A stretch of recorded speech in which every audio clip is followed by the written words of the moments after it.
os governos têm cada vez mais incentivando o uso dele, né? Você tem um padrão que foi alinhado de forma comum, pensando na modelagem como você está falando, né? Então a gente fala muito de API First, a gente fala muito de Design Thinking, né? Então conhecer o cenário que você está vivendo. O ponto é esse, assim, não dá para você gastar energia toda hora para aprender de tudo, né? Então você também precisa defender a entrega. Eventualmente seu usuário compra e essa API ela tá off, tá te retornando 503 lá na Caruda. Vai muito da arquitetura que eu desenvolvo para me proteger disso. Muito bem, meus amigos do BPT Não Compila, estamos aqui para mais um episódio e hoje é dia de pauta técnica, Odir. Então a gente vai falar de coisa legal hoje. Vai falar de coisa legal, talvez um pouco de filosofia também. Os caras loucos. Então com certeza é Java. Não, cara. Não, Java não tem filosofia. Tem, pô. Java tem bytes. Java tem verbosidade. Não. Tem bits e bytes, etc. Não? É isso, cara. Java é legal. Java é maneiro. Java é 10. Java é 21, cara. 21, Java é 21, verdade. Java é 21. 21. É impressionante como a gente demorou, tipo, 50 anos pra chegar do Java 1 ao Java 7. Java 1.8 foi foda. Pra chegar até ali... Aí do 7 pro 21 foi, tipo, 5 anos. Da hora. Ó. Porra, fechou, né? Os caras aprenderam um esquema bom de release. Rolou um agile lá. Aí você vê, né, assim, cara, como é que sobe tanta release, faz tanta entrega boa, com qualidade e um produto estável, né? É porque é feito em Java. Eu fico feliz de ser uma posição bem agnóstica, assim, no cara que não gosta de Java. Pena que esse episódio não é sobre Java. Hoje nós vamos falar aqui sobre complexidade de integrações com o mundo externo. Parece abstrato?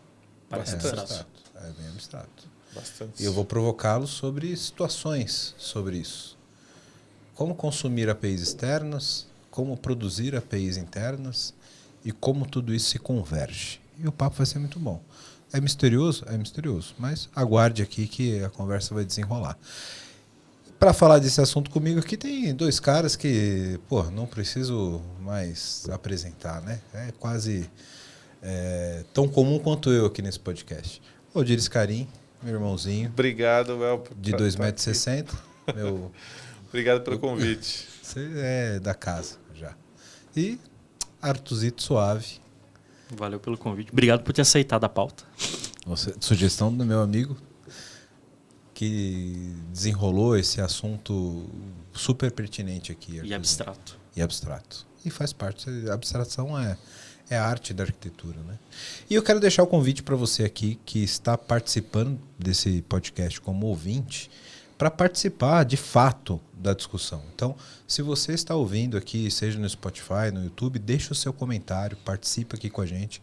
A gente vai participar com vocês e responder, e eu vou passar para esses caras aqui que estão trabalhando com a gente e fazer essa interação junto com o nosso público. Então, coloca aqui seu comentário, faça um encaminhamento desse podcast para outras pessoas que você acha que vai contribuir com esse conteúdo e deixa o like, né? Seja no Spotify, seja no YouTube.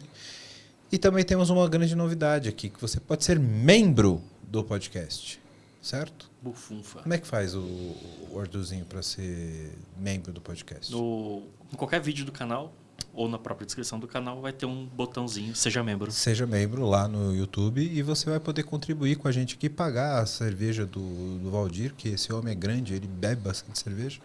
Então, contribua aqui com o podcast. Se a gente pode contribuir com você, contribua conosco. E vamos lá que esse episódio está muito bom. Bora!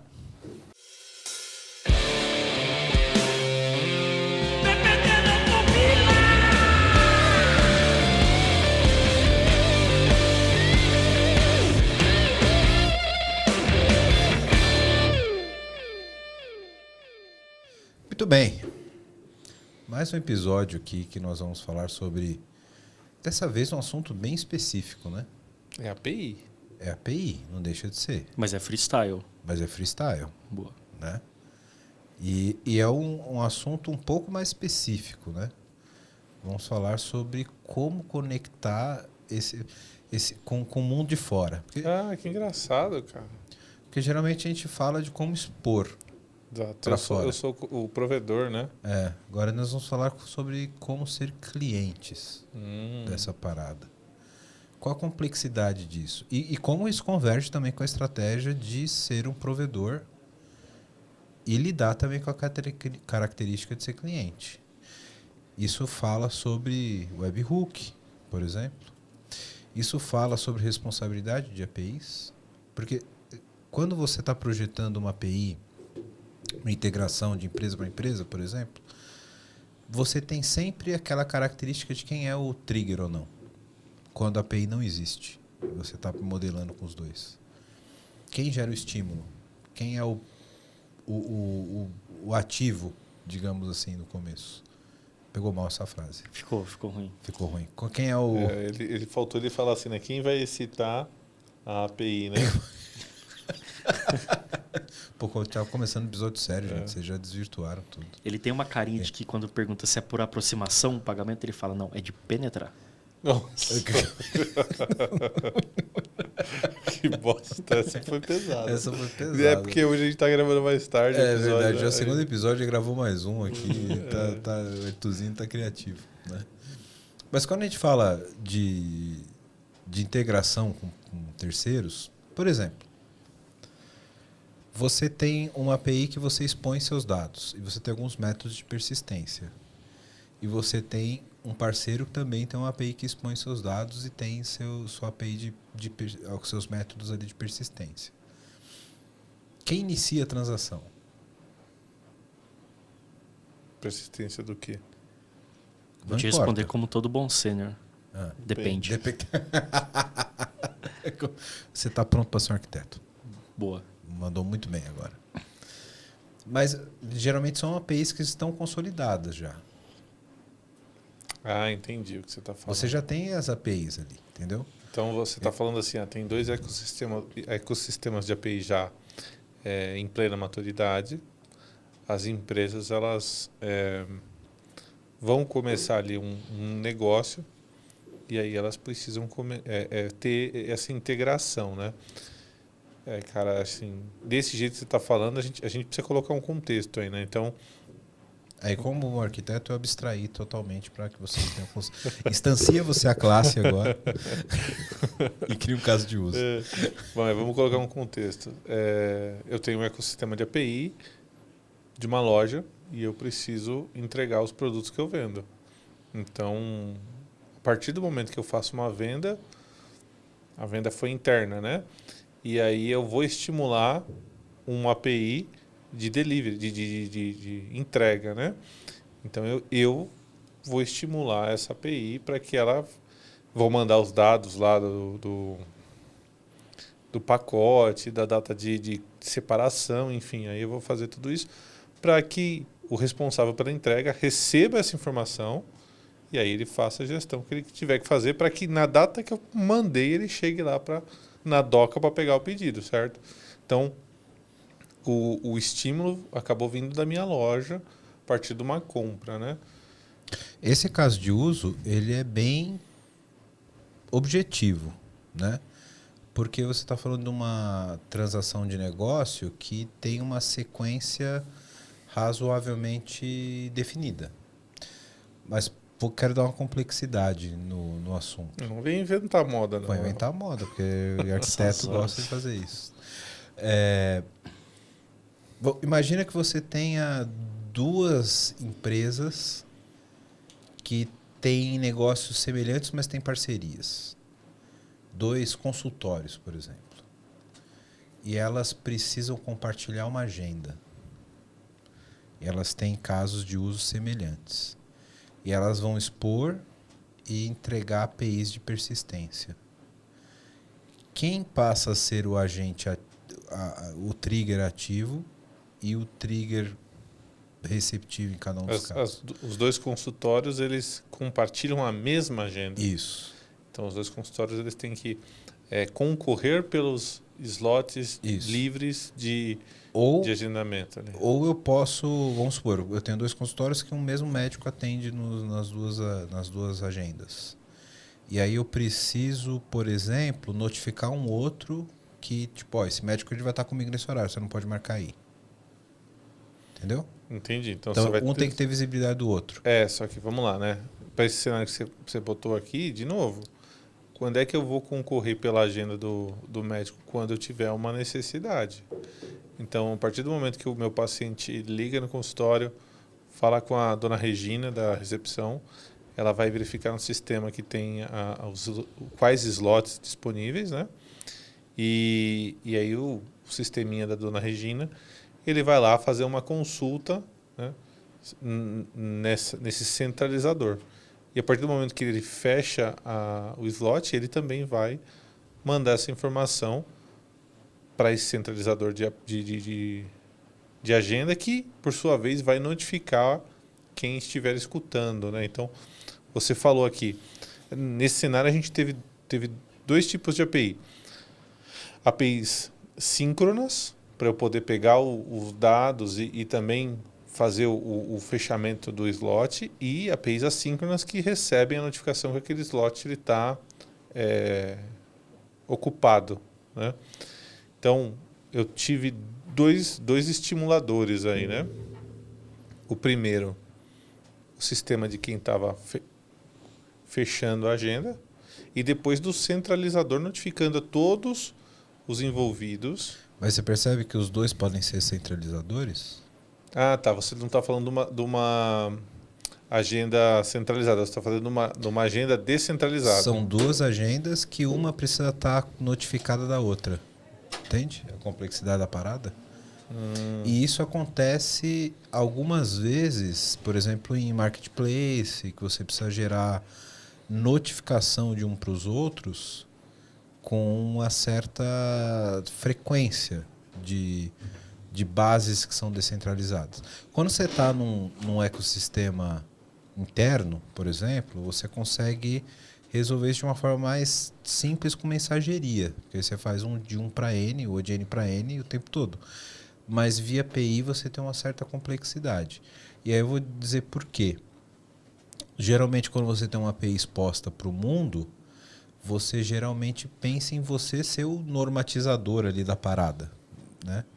Você está sempre ali no baseline daquilo, né? Então, por exemplo, nesse caso, você poderia ser o agente que normatiza a agenda. Você está falando da normatização do dado ali, ou você está falando da assinatura das APIs? Da assinatura das APIs. Você precisa ter você precisa ter um alinhamento em comum. Isso aí é evidente. Então, vamos pegar o cenário do HL7, que a gente conhece bem, né? Que é aquele padrão de troca de informações de saúde, que é normatizado mundialmente, e aí os governos têm cada vez mais incentivando o uso dele, né? Você tem um padrão que foi alinhado de forma comum. Mas aí você tem uma assinatura padrão e não um fluxo de integração que seja comum. Concorda? Porque Mas isso sempre vai ser específico, né? Então, mas esse é o ponto. Se o fluxo for muito específico, você prejudica o reuso da parada. Concorda? Ou eu estou sendo muito abstrato? Eu acho que você está sendo muito abstrato. Eu acho que você está viajando na maionese, cara. Não, eu falei que eu estou sendo abstrato, não viajando na maionese. Vamos Complô aqui. Vamos falar que eu estou sendo abstrato. Né?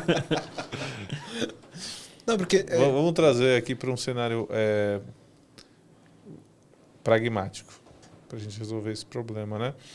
Então, a gente tem um ecossistema que as mensagens fluem entre eles. Vamos pegar o ecossistema de saúde, onde você tem que...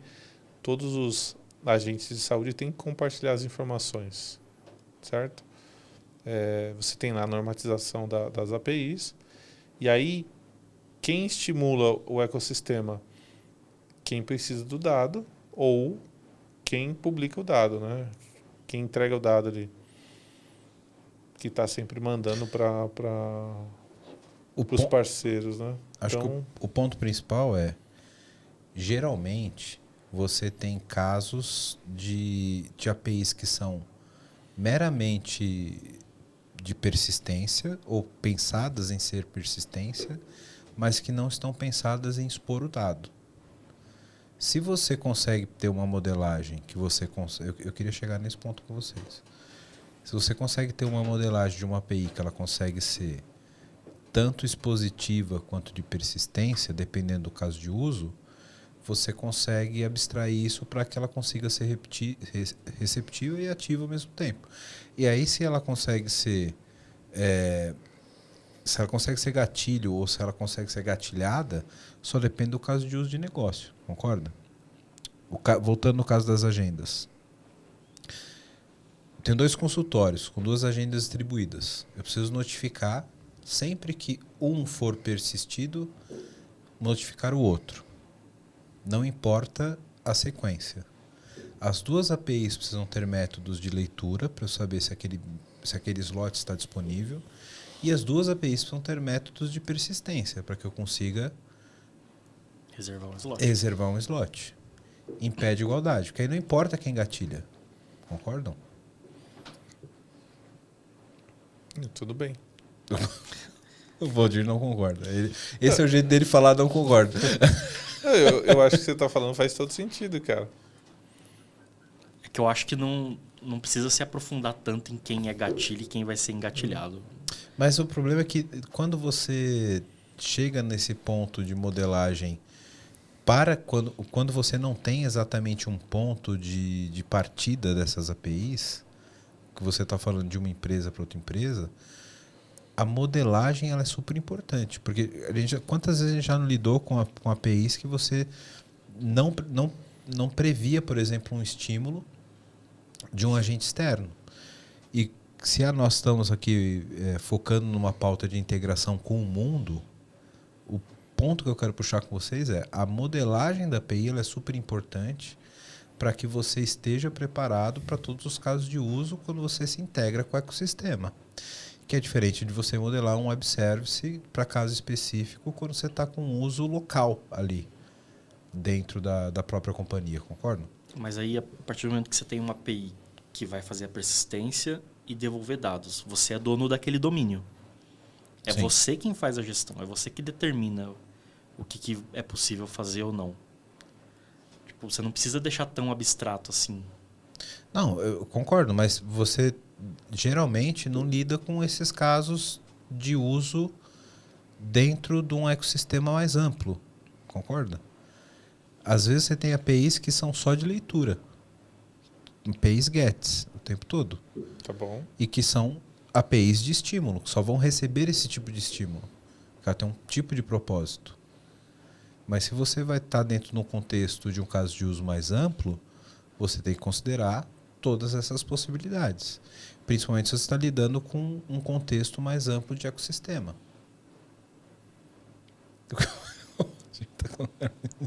Beleza, você quer chegar onde com isso? Pior que eu não sei onde é que ele quer chegar com Ele essa... tá dando a volta na gente, Arthur. Tá dando a volta, daqui a pouco ele vem com o enforca-gato aí. O ponto que eu quero chegar é como que você lida com uma modelagem de APIs que seja eficiente para atender todos os casos de uso dentro de um ecossistema que você não sabe exatamente se você vai ser o gatilho ou não gatilho em todos os casos de uso. Por quê? Se você pegar um único caso de uso, agora eu vou dar, esse é o laço, Valdir. Se você olhar só um único caso de uso baseado naquela API, você tem muita dificuldade de trabalhar o reuso. E como que eu consigo modelar aquela API de forma que atenda todas as necessidades do domínio do produto que ela atende? No meu ponto de vista, você não precisa ser tão audacioso assim no primeiro momento. Não vejo para que ser tão abstrato assim. Exato. Eu acho que a gente tem que caminhar sempre com casos práticos e pensando na modelagem como você está falando, né? Então a gente fala muito de API First, a gente fala muito de Design Thinking, né? Então conhecer o cenário que você está vivendo, o negócio que você quer atender e pensar em steps, né? Então, depois que você desenhou todo ou pelo menos parte do modelo de negócio que você quer atender, aí você vai lá e desenha uma API para aquilo para você ter feedback, né? Feedback real do que está acontecendo. E aí você vai evoluindo a sua API conforme você vai tendo mais necessidades. Então, no primeiro momento que você tem 10 clientes e essa API está satisfazendo esses 10 clientes, está tudo bem. Não está satisfazendo? Então você tem input para poder evoluir ela. A partir do momento que você tem 15 clientes e 5 já estão meio pedindo coisas novas, perfeito. Porque aí você vai evoluir elas para atender aquela necessidade, né? E aí a gente sempre está falando dos mesmos conceitos de arquitetura que a gente trata em vários episódios aqui, né? Que é o tal da arquitetura emergente e arquitetura intencional. Então a gente faz aí, a partir disso, arquiteturas emergentes que vão levando a gente para esse todo aí que você está falando que seria uma arquitetura intencional, né? Você concorda que tem um desafio nesse ponto? Porque quando eu falo de API, eu falo de consumo contínuo ali. Tem um cliente que está consumindo aquela API que a gente já criou, por exemplo, esses 10 clientes iniciais. Perfeito. E eu concordo totalmente com a visão evolutiva do produto, da API, etc. Mas aí se eu tenho uma nova versão disso, concorda que eu tenho que ter uma capacidade de gestão de versionar essa API para poder ter todo um ciclo de vida dessa API para tornar aqueles outros métodos depreciáveis, etc. Sim. E aí eu teria que ter... Ou eu crio outros métodos que complementam aquele que não atendem mais, ou eu crio outros métodos que não tinham necessidade anteriormente, que aí fica mais fácil de gerir, né? Sim, você está falando de qual é a política de versionamento que você vai usar no teu ecossistema, né? Então você tem versionamento das próprias APIs, você tem o versionamento dos códigos que suportam as APIs. Isso, são coisas diferentes, né? Perfeitamente. E aí, assim, você pode fazer isso com vários sabores, né? Mas é algo que é natural para a gente que trabalha com ecossistemas de API. E você também falou aí, né, do ciclo de vida de APIs, né, o API Management, né? Então, tem uma parte burocrática que a gente tem que ter com todos os nossos consumidores. A gente tem que deixar claro para eles que as APIs elas evoluem, e tem que dar para eles uma notificação de quando elas vão evoluir, né? Então, o seu portal de desenvolvimento, você vai mandar e-mail para os administradores dos sistemas consumidores, a gente vai mudar aqui, beleza?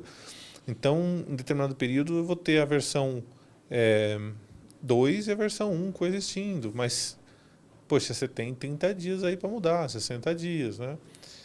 Isso é a parte burocrática. Do ponto de vista sistêmico, você pode escolher se você vai, no teu código novo, adaptar para ele também atender o antigo, ou se você vai deixar 2 instâncias do teu código rodando, né? Mas faz parte da disciplina de versionamento que está dentro do ciclo de vida de um API Management, né? O que você acha, Arthur?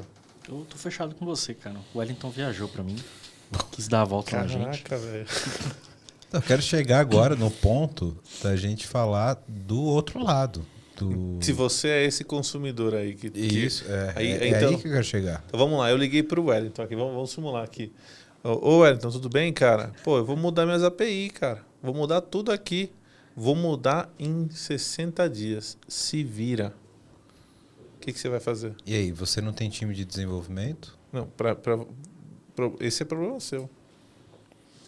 Quando você está se integrando com terceiros, é um risco que você corre. Você sabe que não é assim que funciona no mundo real, né? Mas o ponto com 60 dias não, mas com um prazo um pouquinho 180, maior, assim, cara. 180. Não, claro, sem dúvida. Isso tem que entrar no... Isso depende da criticidade de negócio, etc. Tem toda uma questão aqui de prioridades, né? Se é uma API de consulta de CEP, você vai quebrar a aplicação e ninguém vai... né? Se for de pagamento, né? Se for de pagamento... A empresa para de receber, exatamente, né? exatamente. Concordo. Então tem uma questão aqui. Mas então, eu acho que agora a gente gerou o cenário que você queria, né? Então, eu fiz essa ligação para você. E aí você vai alterar todos os seus sistemas que consumiam a minha API? Então, é como gerir esse impacto, né? Como é que você lida com fornecer e consumir APIs ao mesmo tempo? E como que é essa operação de trabalhar com esse ecossistema? Porque a gente sempre falou de como expor as APIs, né? Mas eu tenho casos onde eu vou consumir muito mais APIs do que expor essas APIs. Então vamos e como dizer que eu trabalho a governança e esse processo desse ciclo de vida que impacta diretamente no meu back-end? Entendi. Então, em vez de eu ligar pro Wellington, eu liguei para você, Arthur. O que você faz, cara? Ô, Arthur, tudo bem? Cara, vou mudar minhas API tudo aqui. Você tem 60 dias para mudar a sua operação. Beleza? O que você faria, Arthur? Eu mando uma mensagem pro Scrum Master.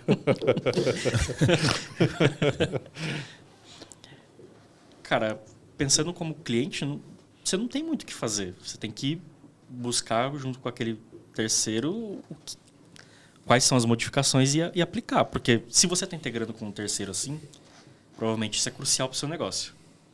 Então tem que se adaptar, não tem muito para onde correr. E pensando, sendo esse terceiro, né, eu acho que não pode ferir um dos princípios, voltando na base de tudo, né, do Solid, Open Close Principle, por exemplo. Cara, você tem que ser fechado para modificações, mas você tem que ser aberto a coisas novas. Então, tipo, a sua API ela pode sim crescer de forma desenfreada, sem problemas. Mas nunca modificar o que estava acontecendo antes. Nunca sair deprecando na loucura dessa forma. Pô, se um cenário desse acontece, cara, provavelmente você vai ter que se adaptar, não tem muito para onde correr. Mas é uma cachorrada fazer isso. Quero falar com você agora que ainda não conhece a Clever. Clever é uma empresa que já tem mais de 3 milhões de usuários em 30 países com 30 idiomas diferentes, que tem trazido soluções em blockchain, criptomoedas e ativos digitais. O objetivo da Clever é te dar liberdade financeira para operar nesse mercado de cripto. Então, se você acredita nisso, se você acredita nessa liberdade, você já pensa como a Clever, vai conhecer os caras, é clever.io. Estão contratando também pessoal para trabalhar com cripto, com blockchain. Então, se você tem interesse, se você tem conhecimento nessa área, procura a Clever. Se você gosta de criptomoedas, se você opera no mercado, você precisa conhecer a Clever, precisa conhecer as soluções da Clever. Então, o endereço está aqui embaixo no vídeo. Para quem não está no YouTube, é clever.io. Vai lá, vai conhecer, que realmente é um mercado sensacional.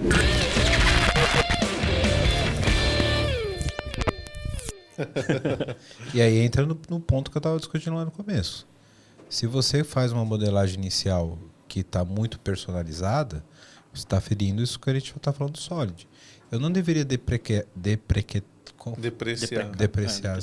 Deprecar é mais legal, porque é deprecated. Então, portuguesou, né? Então, mas deve a portuguesa pode de uma fazer forma isso, mais legal. É licença poética. Licença poética, deprecar é muito mais legal.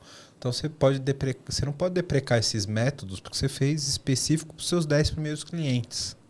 Isso que eu falei da modelagem inicial. Será que não tem que ter um carinho ali para ser mais abstrato possível e que depois, quando eu crescer isso, eu cresça adicionando outros métodos, mas não mude os métodos que já existem? Então tem que ter um pouco desse ponto aí, né?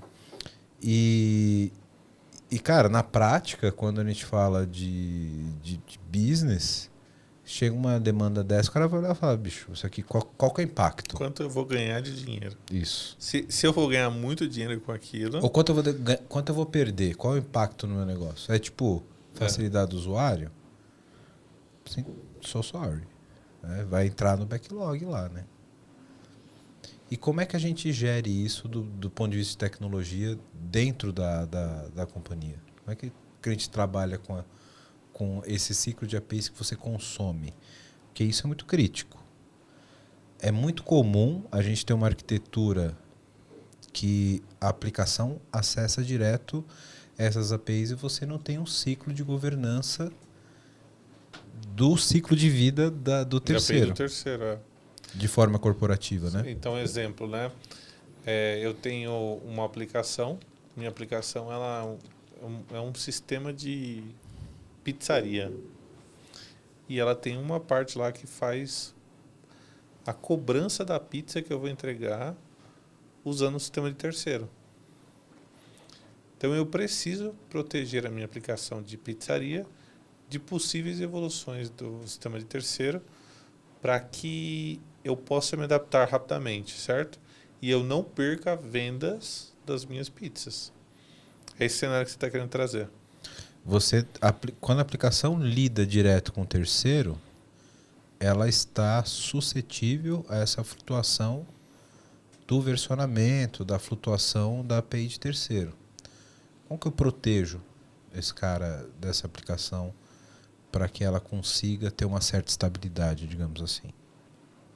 Tanto do ponto de vista de monitoramento, né, porque seria muito ruim do ponto de vista de governança se eu descobrisse em runtime, na hora que estou chamando a API, na própria aplicação, na hora que eu estou chamando a API, que aquela API está fora. Mas na prática é isso que acontece, né? Porque você não tem como fazer uma observabilidade de um software de terceiro.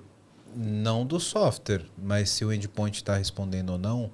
Beleza, você consegue fazer um health check ali. Eu poderia ter um health check. Mas sempre vai ser em runtime, né? Mas esse runtime não precisa ser o runtime que está com o usuário, né? Eu posso ter um health check intermediário ali.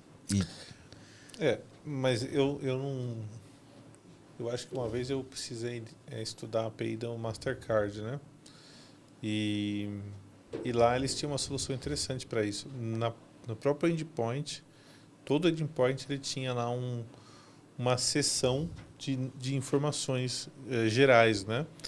E nessas informações eles colocavam essas questões, por exemplo, de inspiração daquela versão, né? Tipo, nós vamos mudar essa versão aqui em tanto tempo, ela vai ficar duplicada. Ou mensagens para o consumidor, né? Então, é uma forma automática de você notificar quem está consumindo a sua API de que algo está acontecendo mesmo que em runtime. Mas eu acho que o que você está querendo provocar aqui, né, Well, é que a gente tem que botar uma camada, né? Uma camada de proteção para a arquitetura do meu software, né? Da mesma forma que internamente a gente cria, às vezes, clients, às vezes a gente cria API gateways, né? O próprio Service Mesh ele é uma camada para isso. Você está falando que a gente tem que proteger a nossa arquitetura de possíveis alterações externas, né? Para que, quando isso acontecer, a gente consiga ser pontual e abrangente. Pontual na alteração, abrangente no impacto dessa alteração, certo? É isso. O ponto é, será que eu fazer a minha aplicação em runtime lidar direto com o mundo externo, não ter uma flutuação tão grande? Não posso ter uma camada intermediária que eu consiga mudar de forma mais simples do que mudar a aplicação que lida com regra de negócio? Uma rota, um parâmetro, alguma coisa do tipo que está mais acessível e não impactar exatamente a rota de desenvolvimento da aplicação que atende o negócio? Isso é um ponto interessante, porque geralmente o consumo de APIs, em algumas empresas que têm uma maturidade um pouco maior, tem esse tipo de controle mais assertivo do que é consumido para dentro do mundo interno. Inclusive até alguns casos de governança mesmo, de que a sua API no modo runtime onde ela está, ela não tem acesso ao mundo externo. Ela só chega no mundo externo através de uma camada intermediária que faz esse roteamento para fora. E que pode facilitar você ter algum tipo de modificação do tipo de dado, etc., sem ter impacto na aplicação em si, sabe? E quando você está comunicando com o terceiro também, vai além do código, né? É um acordo comercial entre duas empresas. Você pode ter esse tipo de requisito de disponibilidade e tempo de mudança contratualmente. É um contrato, né, cara? Sim. Não um contrato JSON lá do RESTful, mas é um contrato comercial, né? Em que as pessoas assinam aquela porra. Mas aí você concorda que se você tiver uma modificação no contexto de negócio, aí a coisa é diferente, porque você tem evolução dos dois lados, né? O problema é quando a evolução é só tecnológica. E aí você pode ter um problema. Tipo, não, agora nós não vamos aceitar mais determinado parâmetro no formato tal, mas no formato tal. E aí você não tem impacto de negócio, mas tem impacto nos assets ali que estão rodando, né? Cara, assim, o jogo é esse mesmo, né? A gente faz isso com tudo na arquitetura de software, né? A gente tenta isolar os problemas em componentes específicos para a gente gerir o impacto, né? Então, e diminuir alterações, aumentar reuso, enfim, né? Então, o grande ponto aqui é você criar uma camada de proteção, né, dos seus softwares e o mundo externo. Você pode fazer isso no seu API Gateway, você pode fazer isso no microserviço, e aí você já tem, né, os sistemas de monitoramento que você usa para as APIs que você expõe, ou para os seus microserviços que você já tem ali, né, toda a sua lógica de negócio. Você também vai acabar usando isso para entender como é que está a saúde, né, desses acessos externos. Então, tá lento pra caramba a API externa que eu estou acessando para fazer busca de CEP. Então, você vai ter lá teu microserviço, tua API, e você já vai extrair essas métricas, e aí o seu ecossistema vai ficar alertando isso para você. Indisponibilidade também, né? Desse jeito você já consegue colocar o seu parque tecnológico para responder isso para você, né? Poxa, está indisponível, cria um chamado em tal lugar. E você pode também colocar um mecanismo de service break, né? Circuit breaker, desculpa. Você já coloca ali na tua camada interna de proteção, né? Lá no mundo Java, né? Quando a gente... Agora vai. Falou de Java, agora vai. Agora vai. Não, mas a gente já está bem acostumado em fazer isso, né? Porque você cria... muitas vezes você cria jars, né? Que são bibliotecas com código que você está preocupado já em reusar, né? Que encapsulam esses tipos de regra. E aí, quando a gente está falando aqui do mundo de APIs, a gente está levando esse mesmo conceito para outra camada, né? Então, eu estou entendendo aqui que a sua provocação é muito essa, né? O quanto é bom, né? E a gente está entendendo que é uma coisa boa, eu criar essa camada na minha arquitetura para eu poder defender as minhas aplicações de indisponibilidades internas, vulnerabilidades internas não, desculpa, externas, né? Vou te dar um exemplo.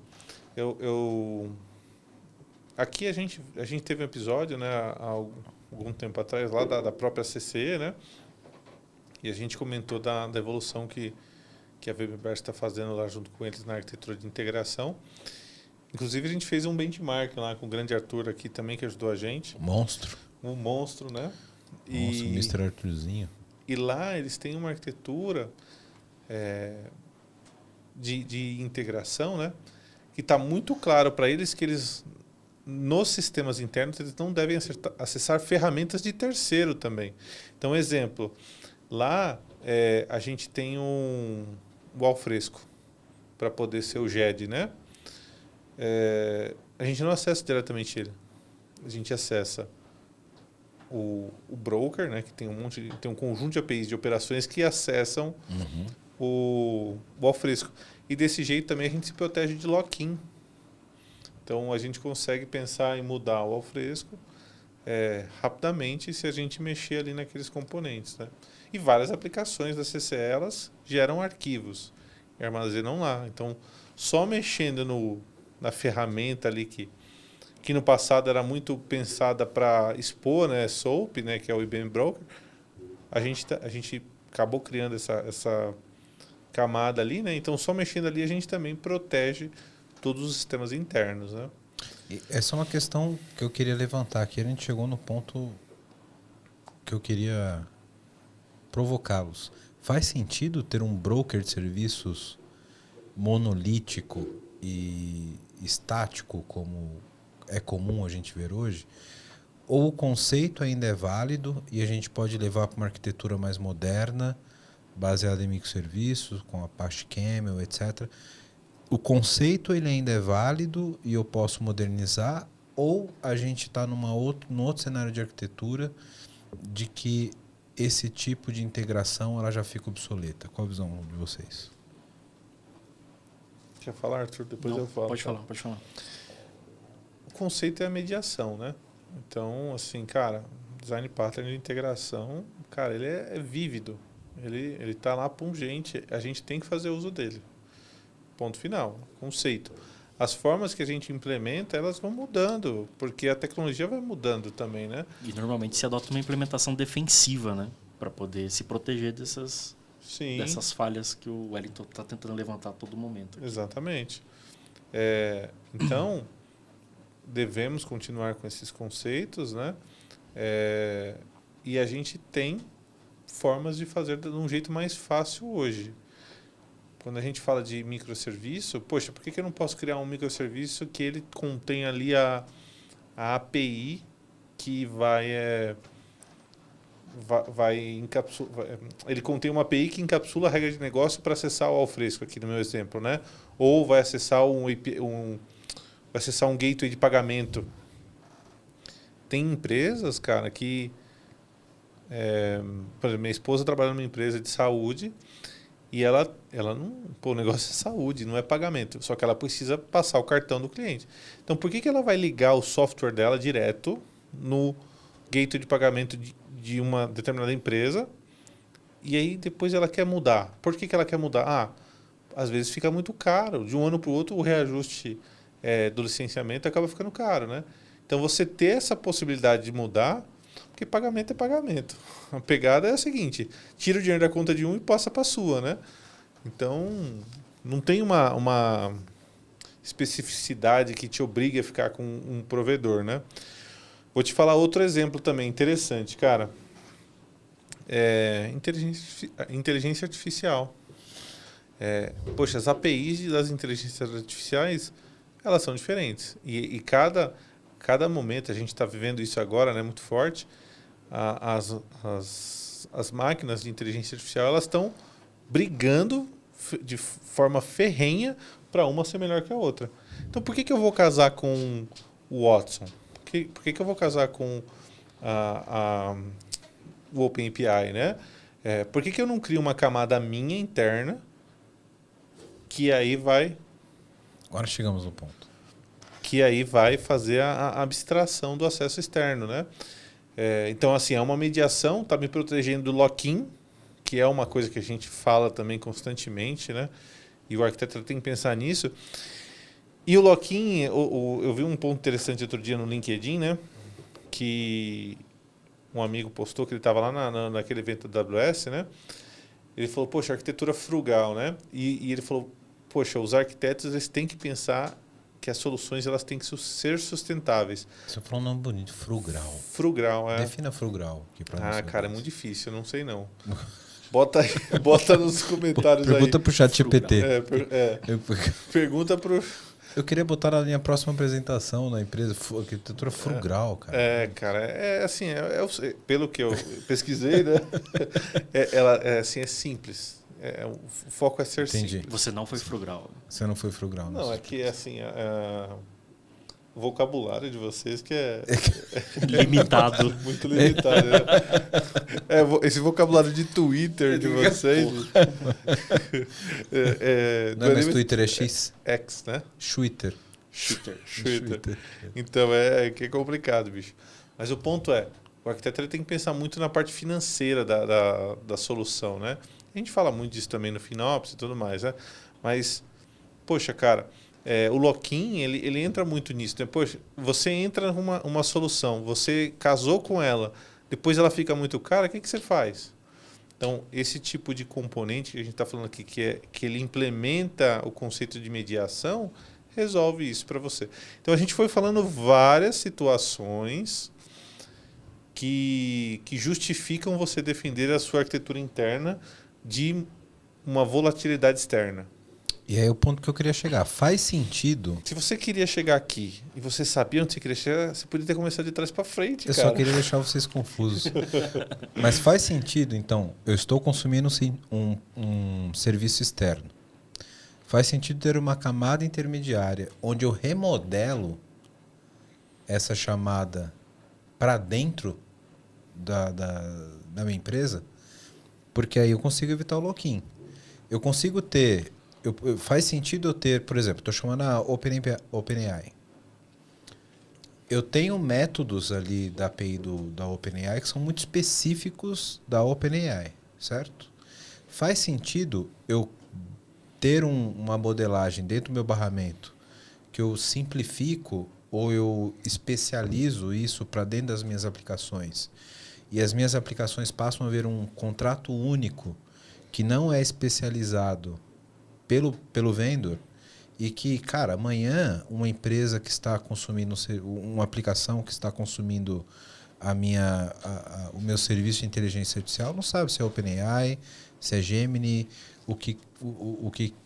enfim. Se é os dois juntos. Se é os dois juntos, Sim. ou se eu consigo chavear, pô, essa API tá fora, eu jogo naquela outra, e eu especializo. E por que eu fiz essa provocação desde o começo? Porque a gente está falando de modelagem de APIs que não é de dentro para fora, mas de fora para dentro.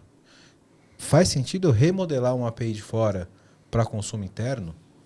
Não, Acho que depende da cardinalidade, cara. Agora eu buguei vocês. Depende da cardinalidade. Delícia, consegui. Não, Consegui, você não buguei. Que se você tem um caso específico, é muito fácil de resolver. Não, mas caso específico é um para um. Você começa daí. É. Simples assim. E sim, faz sentido você ter esse barramento, beleza. Só que aí você vai pecar também em acoplamento. Você vai ter todos os seus serviços internos acoplados naquele barramento. Mas é melhor que estar com o externo. E aí Beleza. depois você vai gerindo essa evolução depois. E vamos voltar, né, do que a gente falou lá no começo, quando você estava viajando na maionese. Quer dizer, sendo abstrato. Pô, a gente precisa de casos concretos, cara. Se a gente não trabalha em cima de casos concretos, a gente gasta dinheiro à toa. Então, Mas, cara, eu acho que às vezes a gente... O caso concreto, ele faz sentido. Mas qual que é a nossa função como arquiteto? É deixar essa porra mais escalável. você E aí, se mesmo, você você falava o especializa- seguinte, ó, não é especializar. Você mesmo falar, deixar o pluguinho do fio da tomada lá, né? Para puxar uma outra tomada. Deixar o fio de energia para plugar uma nova tomada lá, enfim. Cara, inicialmente, se você não conhece de uma forma contundente, ferrenha, se você não é um especialista em determinado assunto, tudo bem, coloca a camada ali de abstração que você já está fazendo parte do trabalho, cara. O ponto é esse, assim, não dá para você gastar energia toda hora para aprender de tudo, né? Então você também precisa defender a entrega. Isso é importante também o arquiteto fazer esse trade-off, né? Ele precisa entregar. Bom, você que está vendo esse podcast da hora, tá vendo um monte de problema aqui que a gente está colocando, né? E quer uma ajuda aí na sua empresa, faz o seguinte, entra no site aqui da VMBears que a gente pode te ajudar, vmbears.io. Nós somos uma empresa relacionada à arquitetura de soluções, a modernizações de aplicações, também atuamos na frente de DevOps, para ajudar vocês a serem extremamente ágeis. Então, dá uma olhada no nosso site, que vai estar aqui embaixo, vmbears.io, e lá você vai poder ver um pouquinho da nossa história, dos nossos profissionais.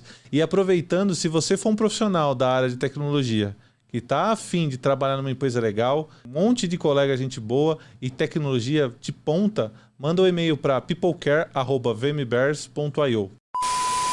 Aí já. Agora eu quero meu show, velho.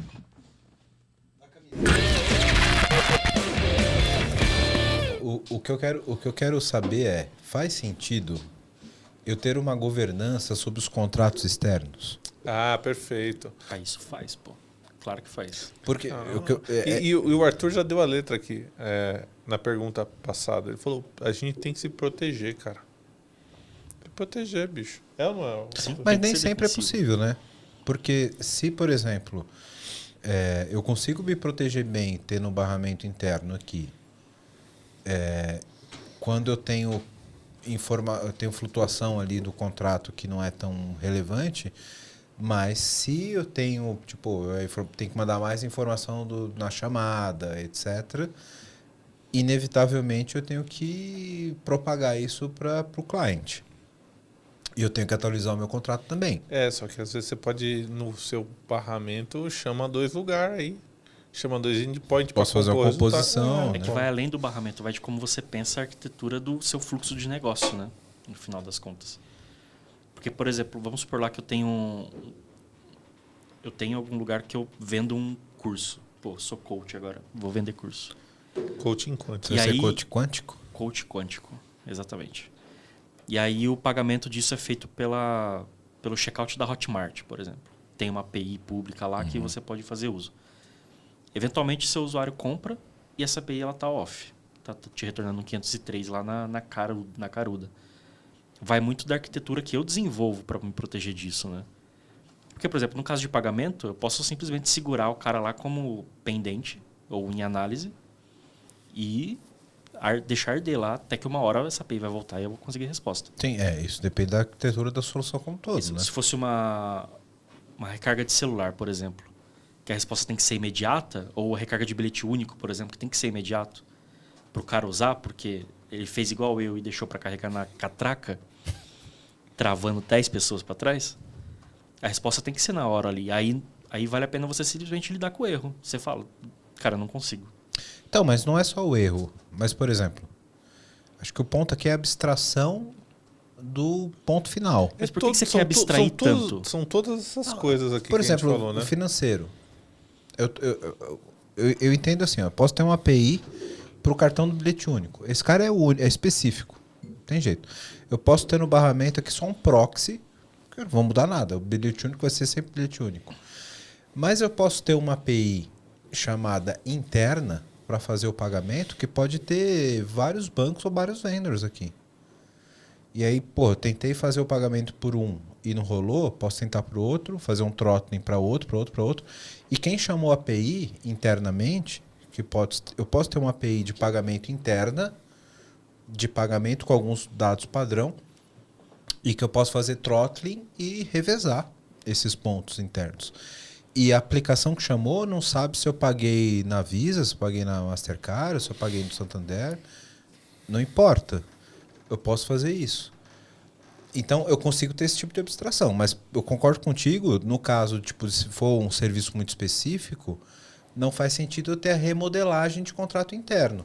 Mas será que eu ter um serviço interno de pagamento que não é específico do vendor ou da entidade financeira não faz sentido? Depende, cara. Depende. Você não aumenta muito a complexidade Não sei. de algo que você está contratando um terceiro para fazer? Você precisa, nessa situação, avaliar como arquiteto, né? Você precisa identificar os prós e contras e seguir escolher uma linha de trade-off. Não dá para você ser... Perfeito, cara. Você nunca vai ser feliz em todos os cenários. Em todos os cenários. Você vai, nesse caso aí que você está querendo trazer para a gente, precisa analisar. Mas o ponto que a gente... Depende. Não precisa analisar. Depende. Para chegar numa resposta.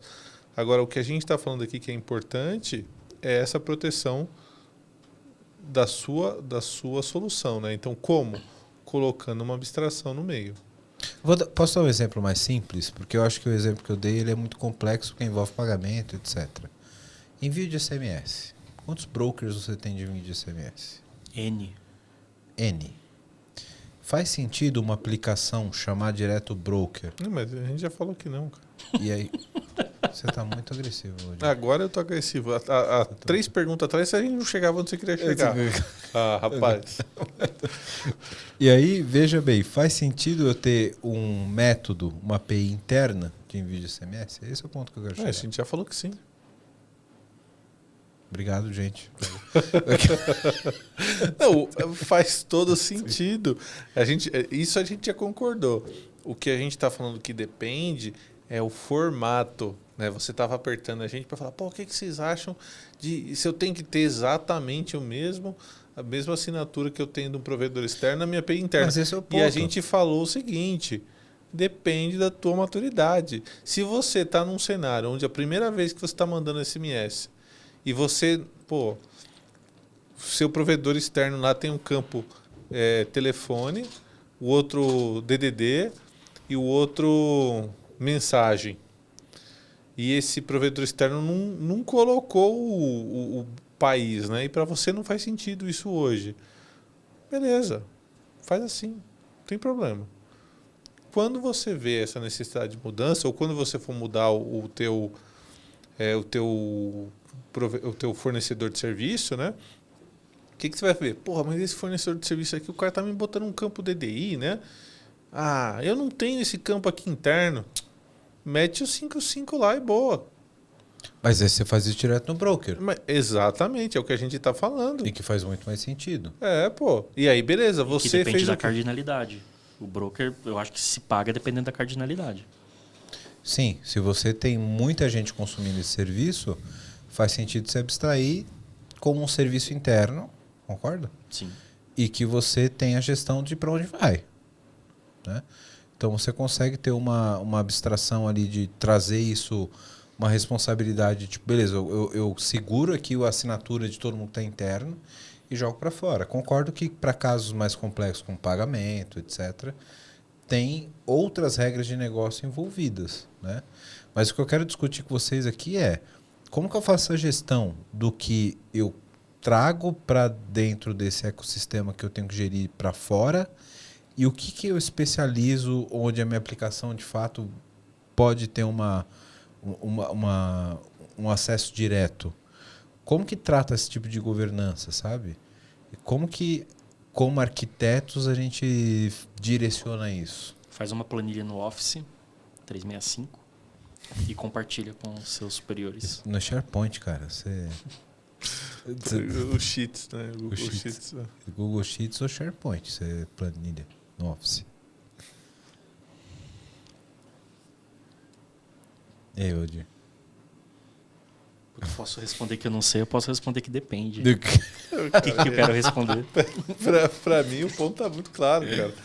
Depende do seu negócio, você precisa gerir a forma com que você vai se comunicar com isso.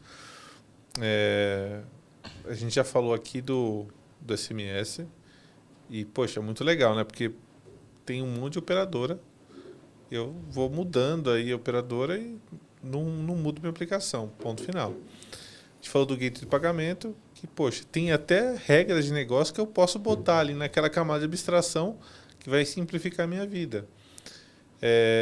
Aí um outro caso que nós não tratamos aqui é o ponto a ponto, né? Poxa, quando vale a pena ser o ponto a ponto?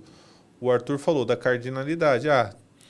Essa API, essa API externa ela é acessada em vários lugares aqui do meu ecossistema interno. Se é só um lugar, a gente está dizendo que às vezes não precisa, né? Em contrapartida, dependendo do monitoramento que você precisa dessa API, às vezes faz sentido você colocar. Às vezes você quer ter um controle muito forte do tempo de requisição, cache. Poxa, às vezes você quer colocar cache numa API externa. Aí você quer botar lá no teu API Gateway para gerir o cache. Pode ser uma opção. Então, de novo, depende. Depende do quê? Do teu cenário de negócio. Eu não sei se você está querendo da gente aqui, Well, uma bala de prata, mas olha, para esse cenário aqui... Tá com carinha daquelas entrevistas que o entrevistador te dá um problema da empresa, você resolve e ele nunca mais te contata.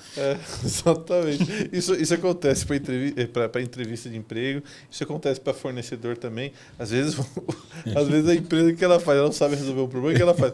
Ela te chama, vamos fazer um projeto aqui, faz o seguinte, manda a proposta. Aí você escreve a proposta inteirinha, vai lá, apresenta, dá show, o cara faz o seguinte, manda um favor para mim, manda a proposta, manda esse PDF. Manda detalhado os sprints e tal. Isso, e manda um template também dessas imagens aí. Manda um template e tá tudo certo. Sacanagem. Eu estou aqui provocando para a gente ter uma discussão calorosa sobre... Porque assim, o ponto é, a gente fala muito sobre gateway e exposição de APIs quando a gente tá expondo. Mas a gente fala muito pouco sobre isso no cenário interno. E isso é um problema de governança grande. Principalmente quando você tem cenários onde o seu ambiente de runtime ele é exposto na internet, você não tem exatamente condições de ter uma governança sobre o que aquela aplicação, o que está embarcado no desenvolvimento daquela aplicação consome ou não. E às vezes o cara foi embora, o cara desenvolveu, está consumindo uma API externa, ninguém sabe, e ele vai embora, e aí aquela API ela vai ficar depreciada e ninguém viu, ninguém teve notificação sobre aquilo, e você sabe quando a aplicação parou. Então, como que a gente, do ponto de vista de governança, consegue fazer esse tipo de coisa? E a minha provocação aqui é se isso tem que ser rígido ou não, e como flexibilizar isso? Porque eu acho que é muito difícil gerir isso do processo de desenvolvimento. Porque, cara, toda aplicação hoje consome alguma coisa externa. Você vai mapear todos esse tipo de consumo dentro do seu barramento? Você vai não criar faz uma sentido. sobrecarga muito grande para o seu time de barramento. Ficar mapeando uma entidade externa, né? Não faz sentido? Não, eu falei que você vai colocar uma energia muito forte no seu time, né, de barramento para ficar mapeando essas coisas externas. Faz sentido? Faz. A gente já falou vários momentos aqui que faz sentido. Mas né? para alguns casos, sim. Para outros, não, sabe? Então, é isso. E como que a gente tem esse trade-off tratado no mundo do desenvolvimento, sabe? É muito difícil medir isso. Porque tem alguns casos que vão fazer muito sentido, tem outros casos que não vão fazer sentido.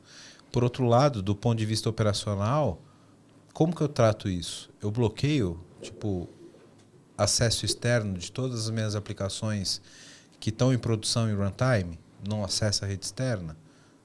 Vai me dar um problema, porque em algum momento eu vou precisar ter esse tipo de acesso. É que você pode ter a melhor governança do planeta, né, cara? A partir do momento que você está dependendo de um serviço externo, tu tá na mão dos caras. Você não tem controle mais. Aí é onde entra a parte do desenvolvimento defensivo que eu mencionei. Você arquiteta um software que se prepara para o cenário de desastre, né? Que são APIs fora ou qualquer outro abacaxi que apareça. Acho que até um ponto interessante que a gente fala muito aqui, né? Que é a coreografia. É você trabalhar com eventos, inclusive as suas aplicações trocarem eventos com aplicações externas. E aí, desse jeito, você deixa ali bem evidente o que está acontecendo, né? O ponto que está parado, para que se você tiver um time ali de monitoramento, ele tenha, poxa, está ficando muito grande a fila de aguardando pagamento, aguardando aprovação de pagamento, né? E aí eles vão lá e atuem. Então, mais uma vez aqui, a coreografia ela ajuda a gente para cuidar disso, né? Também é outra ferramenta que a gente tem que lançar a mão quando a gente está falando de comunicação com componentes externos. Acho que o que a gente tá resumindo aqui, de uma forma geral, é que não existe uma solução única e tudo depende muito da arquitetura da solução como um todo. Do negócio. Muito depende do negócio também. Sim. E que faz parte da arquitetura de solução, né? Você entendeu a necessidade do negócio e ter essa sensibilidade daquilo que de fato pode ter um reuso, daquilo que não, e que não existe uma forma única de lidar com esse problema, né? Claro que muitas coisas vão ter uma aplicação muito prática, porque, como a gente deu um exemplo aqui, eu dificilmente vou trocar uma API de vendor com uma API com bilhete único, por exemplo. É muito específica. Mas eu posso trocar a qualquer momento sobre uma API de SMS, de e-mail e etc. Twilio da vida. Um abraço, meus amigos do Twilio. Né? Se quiser patrocinar, teu logo aqui vai ficar lindão. Um abraço.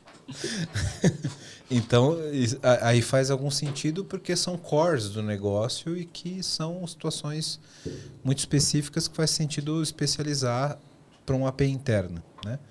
E que em outros sentidos talvez eu não faça sentido ter esse carinho todo para isso.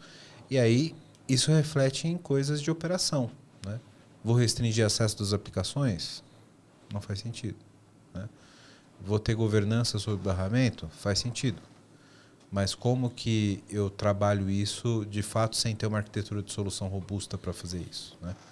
Então, tem toda uma complexidade do ecossistema de desenvolvimento que tem que estar envolvido nisso, né? E lembrando da performance, né? Vai botar mais um carinho no meio aí, né? Bota tudo num Redis lá que dá. Tá bom. Resolve. O pior é que o Redis eu acho que é um dos serviços mais caros da cloud, né, cara? Não sei. Eu usava muito o Google, né, no passado. E bicho, era o serviço mais caro que tinha. Sim. Nossa senhora. E todo serviço que usa memória, né? É muito caro. Tudo que memória é muito caro, né?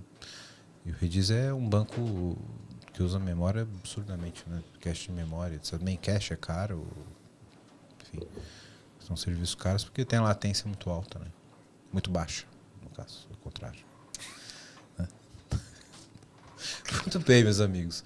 O que mais podemos dizer sobre boas práticas em gestão de consumo de APIs? Valdir. De consumo externo, né? Eu acho que a gente falou de muitos cenários aqui.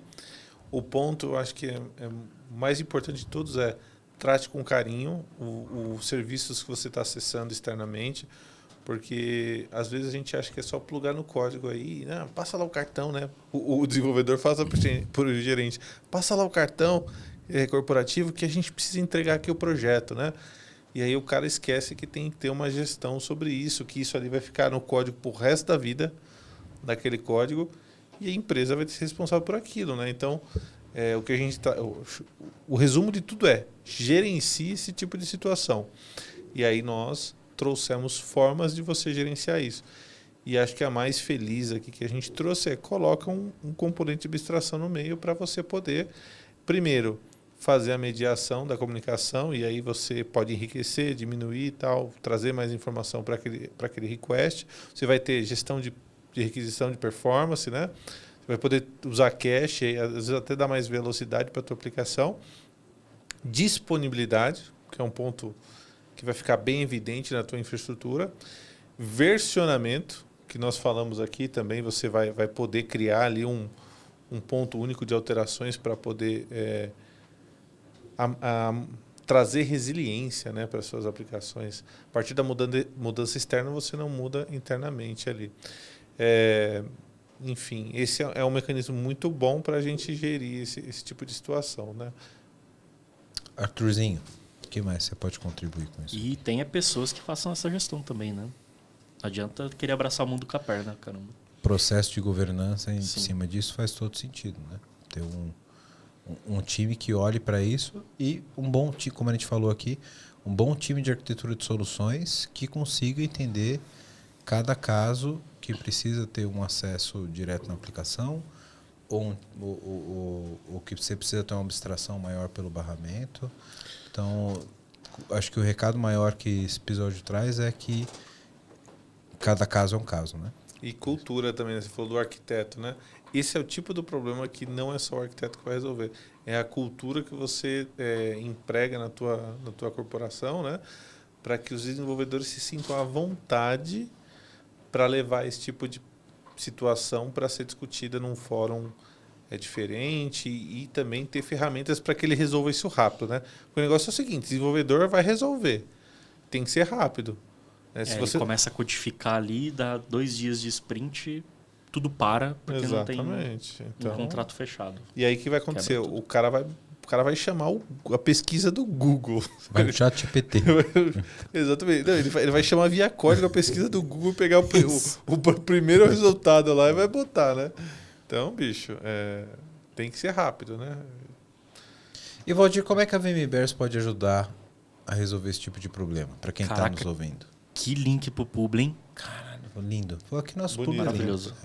Cara, a VMBears pode ajudar de várias formas, né? A gente pode ajudar com a parte de arquitetura de soluções. A gente tem uma veia, né? Nesse mundo de arquitetura. A gente gosta muito de problemas difíceis, complexos para serem resolvidos.